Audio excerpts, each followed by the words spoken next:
coming into the pre-start, we've got Azzura on starboard, All for One on port.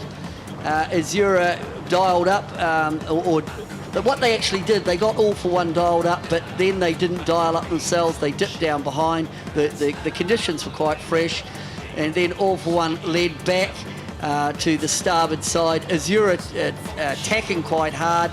They got out beyond the starboard ley line, and Harold Azzura were really on the attack, and in the end All for One just succumbed to that pressure in this hook at this vital time. They didn't keep clear, copped a penalty.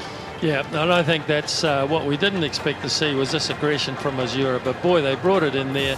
They got the penalty, and basically from there they sailed very, very well. I thought that move there where they actually converted their bow ahead to a bow, lateral gain, and actually gave All for One the left-hand side, but again, All for One in this race could never actually sail round the bow of Azzura, upwind or downwind, and then Azzura took the action all the way to that port-hand ley line, and they shot the top mark.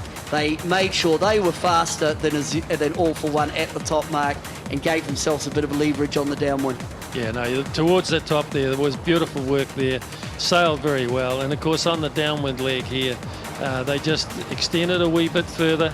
It went out, it came back in again, and then we saw All for One bring it in equal, go ahead, but Azzura just leaving them out there a little bit. Then it got beyond the ley line, into the bottom mark, and questions were asked, but when they both dropped their spinnakers and ran back, there was no answer from the umpires, and then we saw